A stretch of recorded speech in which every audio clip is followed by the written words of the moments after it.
como que a ansiedade funciona no cérebro, assim? Vamos começar pelo começo, né? Por que que a ansiedade, ao mesmo tempo que é algo tão natural, tão importante, que foi fundamental para nosso desenvolvimento como espécie e para a gente continuar existindo ao longo dos anos, hoje em dia tem sido uma grande vilã, na verdade, assim, muito mais do que uma aliada na nossa vida, né? Eu acho que é muito interessante você ter citado isso, porque eu acho que é uma das dúvidas que a maioria das pessoas geralmente tem, né? Como a gente ouve muito falar sobre ansiedade, acaba que as pessoas acreditam que a ansiedade por si só é uma vilã, quando na verdade o transtorno ansioso é um problema, enquanto a ansiedade é um mecanismo fisiológico, um mecanismo do corpo de resposta. E é interessante porque o que a neurociência trabalha em cima de como que os transtornos ansiosos desenvolvem tem relação com os mecanismos naturais da ansiedade. O que é estar ansioso de forma clara? É quando você está antecipando que vai acontecer alguma coisa perigosa, alguma coisa que gera resposta de medo e que você precisa se preparar. Então a gente tem um sistema no cérebro, que é um sistema muito conservado entre as espécies, que a gente chama de sistema de luta ou fuga,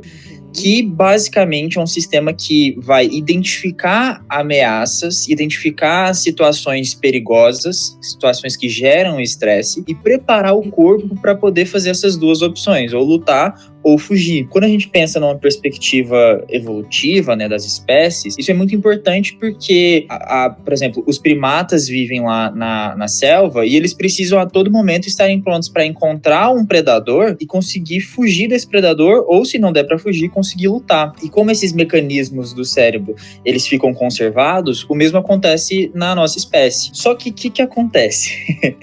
Da mesma forma como o cérebro tem a capacidade de identificar o medo, identificar a situação perigosa quando ela existe, ele também consegue identificar quando ela não existe no mundo real. Então ele consegue acreditar que alguma coisa está acontecendo de errado e ele vai disparar as mesmas respostas. Quando isso começa a acontecer de forma desordenada, a gente começa a ter os problemas de transtornos ansiosos.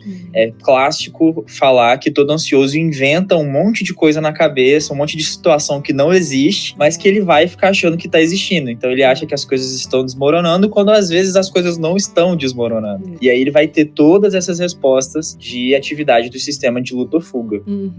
E o que é interessante é que a gente divide em duas grandes áreas diferentes, né?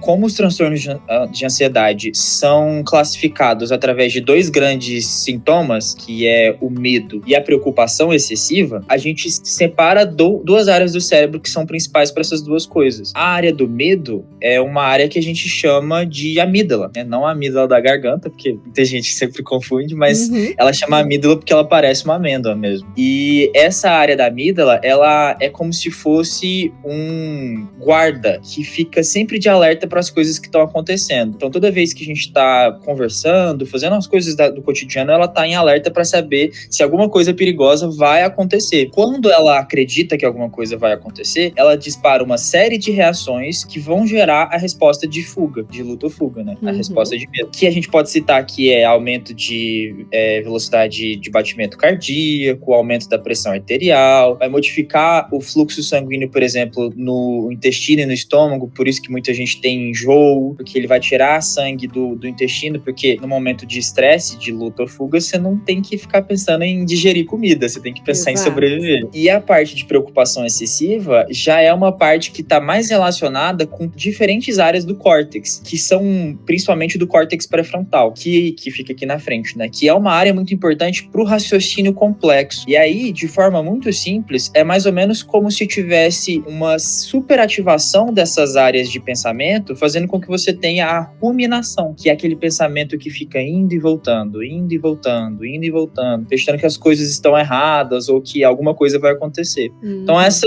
de forma geral, são as duas principais áreas ali afetadas. Nossa, a minha sugestão é que as pessoas que quando assistirem, né, voltem e ouçam de novo essa explicação, porque ela é fundamental.